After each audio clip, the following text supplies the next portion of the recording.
কখনো কখনো emergency arise করে, যেটাকে অ্যাভয়েড করা যায় না। ইলেকশন কমিশন থেকে দুটো লেটার আমাদের কাছে তো এসছে, ন্যাচারালি অন্য পলিটিক্যাল পার্টির কাছেও ডেফিনেটলি যাবে বলে আমি আশা করি। পাখাগুলো বন্ধ করো, বন্ধ কাগজ উড়ে যাচ্ছে। যদিও এটা বিহারকে কেন্দ্র করে এটা দিয়েছে, কিন্তু it will be applicable for all through out the country, সেটাও বলে দিয়েছে। আমাদের যেটা দেখছি খুব আপত্তিজনক, ডিক্লারেশন ফর্ম করেছে একটা ভোটার লিস্টের নাম তুলতে গেলে। সেটা কি? দেখুন, আই এম অ্যাবভ 18 ইয়ার্স, সেটা তো ঠিক আছে, সবাই আমরা জানি 18 বছরের ভোটাধিকার, সেটা নিয়ে আমার কোনো কোশ্চেন নেই। কোশ্চেনটা হচ্ছে, বলছে অ্যানেক্সচার ডিতে declaration form, I was born in India between 1/7/1987 and 2/12/2004, মানে 1947 সাল থেকে কোনো কাউন্ট হবে না। আমার মাথায় কিছু ঢুকছে না। Maybe I am very much ignorant, I do not know anything about it. We are very full people. Maybe I don't understand why declaration form the election commission has given these guidelines that I was born in India between 1/7/1987 and 2/12/2004.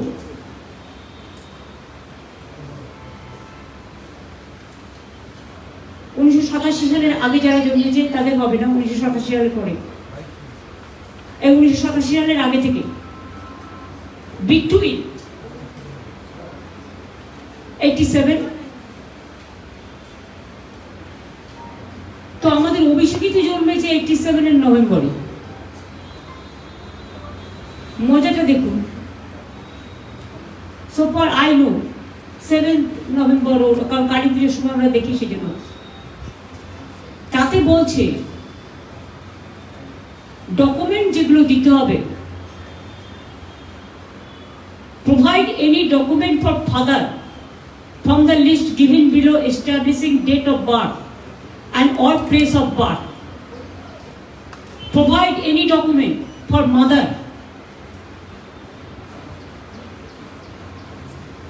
from the list given below establish date of birth and or place of birth, মানে হচ্ছে বাবা মায়ের birth সার্টিফিকেটও দিতে হবে।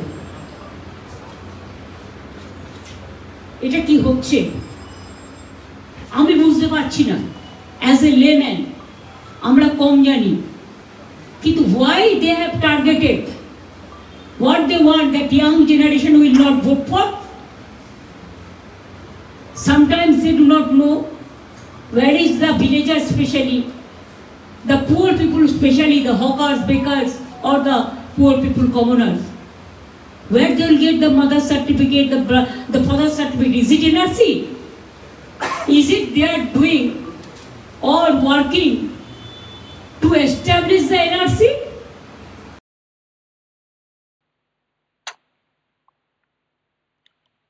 এর মধ্যে আবার NRC খুঁজে পেয়ে গেছেন। তবে দর্শক, ওই ঠাকুর ঘরে কে আমি তো কলা খাইনি ওই টাইপের লাগছে, ওই টাইপের লাগছে, আর ভুল ভাল সব ব্যাখ্যা দিয়ে যাচ্ছেন। নির্বাচন কমিশন একটা সংশোধনী, মানে ভোটার সংশোধনীর ব্যাপারে একটা কোনো গাইডলাইন তৈরি করেছে, এবং সেটা বিহারকে, মানে বিহারে তো ভোট রয়েছে, তো সেখানে সবার আগে এটা হয়তো কার্যকরী করার চেষ্টা করছে, তারপর গোটা দেশ জুড়ে হবে। ভোটার তালিকা তৈরি করা, সংশোধন করা, বা নতুন ভোটারদের তালিকাভুক্ত করতে গেলে কিছু গাইডলাইন, এইরকম কিছু একটা ভেবেছে নির্বাচন কমিশন। তো সেই মতো কিছু এসছে, তো উনি সেই কপি আগেই পেয়ে গেছেন, অন্যদের কাছে যাওয়ার আগে আগেই পেয়ে গেছেন, আগে পেয়ে দীঘাতে প্রেসমিট করেছেন, আর এইসব ভুল ভাল সব আউড়েছেন। মানে ভোটার তালিকা সংশোধন করা হবে, কিছু গাইডলাইন তৈরি করা, সেলফ ডিক্লারেশন দেওয়া, এইসব নিয়ে কিছু বলেছে কমিশন, কিছু করতে চাইছে। এটুকু পরিষ্কার দর্শক, কমিশন যেটা করতে চাইছে সেটা হচ্ছে যে ভুয়ো ভোটারকে ধরতে হবে। ভুয়ো ভোটারকে ধরতে হবে, তার জন্য এটা করা। ব্যাস, এখন এই রাজ্যে মানে এইরকম মানে কিছু আসেনি, কিন্তু উনি কপি খুঁজে বের করেছেন, বের করে বলতে বলতে শুরু করেছেন এই হচ্ছে ব্যাপার, এই ব্যাপার। এটা কি এনআরসি? কি এনআরসি? তারপরে তো যেসব বললেন, ব্যাখ্যা দিলেন, এদিকে বলছেন আমি জানি না, আমার ছোট বুদ্ধি, আমি আমি হয়তো বেশি বুঝি না। সত্যি আপনি বেশি না, কিছুই বোঝেন না, বা অল্প কিছু বোঝেন, এটুকু বলতে পারি। আপনি কি করে বললেন আপনার ভাইপো জন্মেছেন কবে, 87-এর কি নভেম্বরে না কবে?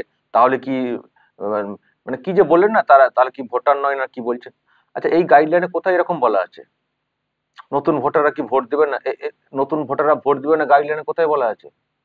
97-এর পরে মানে 87-এর আগে কি কেউ ভোটার ভোটার হবেন না, সেই কথা কোথায় বলা আছে?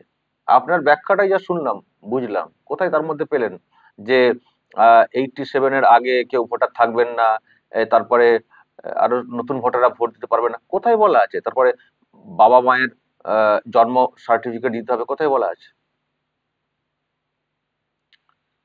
যেটুকু বুঝলাম আপনার কথা অনুযায়ী, আমি তো এখনো পাইনি, যেটা আপনি কোত্থেকে জোগাড় করেছেন চোতাটা, যেটুকু বুঝলাম যে তালিকাভুক্ত করতে গেলে ওই 87 থেকে 2004 এরকম একটা কোনো টাইমলাইন দেওয়া আছে, মানে সাল দেওয়া আছে, এর মধ্যে মানে তালিকাভুক্ত করতে গেলে বা তালিকাভুক্ত থাকতে গেলে তার বাবা মায়েরও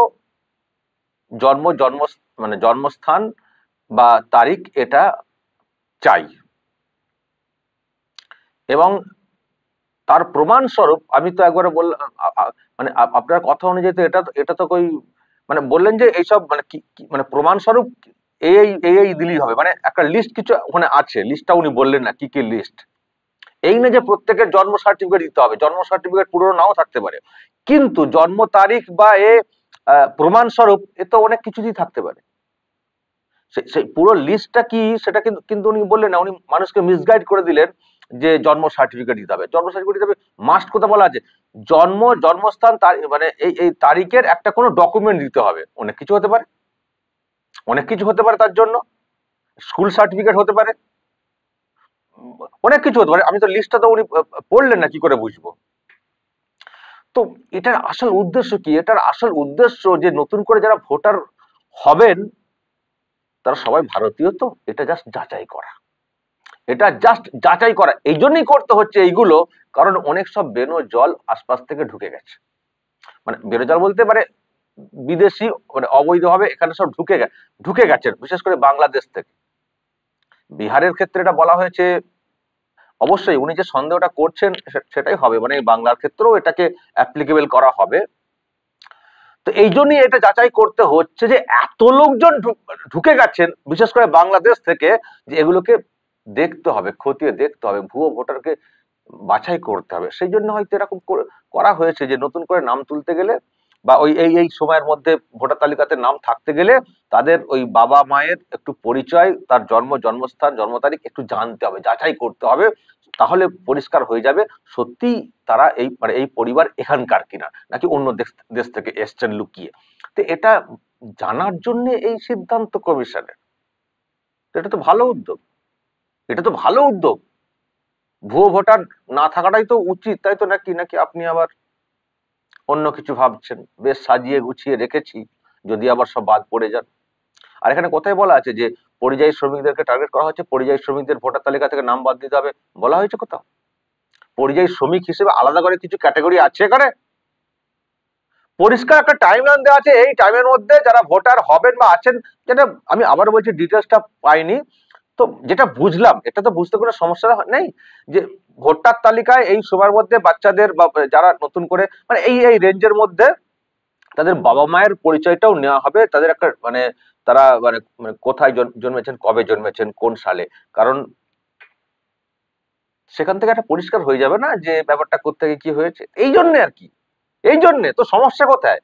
এটাতে তো আপনার সাহায্য সহযোগিতা করা উচিত। দেশের সরকার যখন ভাবছে যে অনেক সমস্যা তৈরি হয়ে গেছে, অনেকে ঢুকে পড়েছেন, সেগুলোকে রাখলে চলবে না, তারা এখানে ভোটার হয়ে গিয়ে নানান সব সুযোগ সুবিধা নেওয়ার চেষ্টা করছেন, ওইসব চলবে না, এগুলোকে ঝাড়াই বাছাই করতে হবে, দরকার হলে ফেরত পাঠাতে হবে, পুশব্যাক করতে হবে। যখন এই রকম একটা ভাবনা থেকে কমিশন করছে, মানে কমিশনার নজরেও এসছে ভুয়ো ভোটার, তো কমিশনের কাজ হচ্ছে এই তালিকা সংশোধন করা। আর শুধু কমিশনের মানে শুধু ভোটের জন্য তো না, গোটা দেশের জন্য একটা ব্যাপার আছে। তো সেখানে তো একটা সরকারের মুখ্য হিসেবে একটি রাজ্যের, একটি অঙ্গরাজ্যের, আপনার তো এই কাজকে স্বাগত জানানো উচিত। কেন কেন এটাকে ওইভাবে বলছেন যে এর মাধ্যমে নতুন ভোটারদেরকে ভোট দিতে দেওয়া হবে না? কোথায় বলা আছে নতুন ভোটারদেরকে ভোট দিতে দেওয়া হবে না? বলা আছে ভোটার তালিকায় নাম তুলতে গেলে একটা সেলফ ডিক্লারেশন দিতে হবে, আমি এই সময় জন্মেছি, আমার মানে বাবা মায়ের একটু আর কি ব্যাকগ্রাউন্ড কোথায় কি। তো এতে সমস্যা কোথায়? এতে সমস্যা কোথায়? একটা ভ্যালিড ডকুমেন্ট দিলে ভালো হলো তো। ব্যাস, এটাকে জুড়ে দিলেন কার সঙ্গে? এনআরসির সঙ্গে। এনআরসি মানেই মুসলিমদেরকে ভয় দেখানো যাবে, অঙ্কটা আছে মাথাতে ঠিক, মুসলিম ভোট। এনআরসি মানেই মুসলিমদেরকে ভয় দেখানো যাবে। আর এই ভয় সত্যি এখনো মুসলিমদের কাটেনি। আমি বারবার বলেছি এনআরসিতে ভয় পাবেন না। এনআরসি মানে কি, এদেশীয় যারা মুসলিমদেরকে এই ভয়টা বেশি দেখানো হয়। এদেশীয় যারা মুসলিম তাদের কোনো চিন্তা নেই, আমার নিজের তো কোনো চিন্তা নেই, আমি তো এনআরসিতে ওয়েলকাম করেছি। কারণ আমিও চাই যে দেশটা আমাদের দেশটা আমাদের জন্যই থাকুক, এটা তো আমিও চাই। তো যারা ভারতীয় তারা প্রত্যেকেরই চাওয়ার কথা যে দেশটা যেন আমাদের জন্যই থাকে, যেন অন্য দেশ থেকে আসা লোকেরা এখানে ভিড় না বাড়াতে পারেন। এটা তো একটা দেশীয় মানুষ হিসেবে তো আমরা চাই তো দেশের নিরাপত্তা, অন্যান্য বিষয়, অর্থনীতি, এইসব বিষয়কে মাথায় রেখে এটা তো আমরা চাই তো, প্রকৃত একজন ভারতীয় হিসেবে চাই তো দর্শক।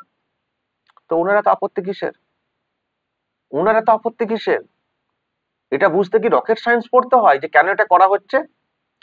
স্বচ্ছতা মেনটেন করার জন্য, দেশীয় নাগরিককেই একমাত্র ভোটাধিকার দেওয়ার জন্য, সেই জন্য করা হচ্ছে। তো এটাকে ওয়েলকাম না করে এটাকে বলছেন ঘাপলা, প্রতিবাদ করব, আমাদেরকে না জানিয়ে কেন করা হয়েছে? ওই যে বললাম ঠাকুর ঘরে কে, আমি তো কলা খাইনি। তার মানে এই সিদ্ধান্তে, এই প্রতিক্রিয়াতে এটুকু পরিষ্কার, প্রচুর বেনো জল ভুয়ো ভোটার এখানে ঢোকানো হয়েছে। এখন যদি সেগুলোকে ঝাড়াই বাছাই করা হয় ওই ডিক্লারেশন বা ওইসব সিস্টেমের মাধ্যমে, আবার সেই জব কার্ডের মতো ভুয়ো না লাখ লাখ ধরা পড়ে যায়। আবার মনে হচ্ছে এটা ভয়, একটা ধরা পড়ে যাওয়া, আর দ্বিতীয়ত হচ্ছে ওইগুলোকে তার কাজে লাগাতে পারবো না। সেই জন্য উনি গায়ে পেরে এটাকে বাংলাকে টার্গেট বলে বলে একটা বাজার গরম করার চেষ্টা করছেন। খুব দুর্ভাগ্যের, লজ্জার। দেশের মানুষ হিসেবে সরকারের সিদ্ধান্তকে এইভাবে অপব্যাখ্যা করে একটা অন্য রকমের ভীতি প্রদর্শন করছেন। আবার হয়তো দেখবেন এইসবকে নিয়ে বিক্ষোভে সামিলও হতে পারেন, বিক্ষোভ হয়তো নেমে যেতে পারেন, বা ওই সংখ্যালঘুদেরকে ভয় দেখানোর একটা নতুন রাস্তাও হয়তো খুঁজে বের করতে পারেন। সেটাও খুব দুর্ভাগ্যের হবে। দর্শক বলবেন যদি আপনাদের এই নিয়ে কিছু বলার থাকে, বলুন তো আপনারা কেন ওনার এত এই রকম রিয়াকশন, বলবেন আপনারা, আপনাদের যা বলার কমেন্ট বক্সে বলবেন। নজর রাখবেন আরামবাগ টিভি।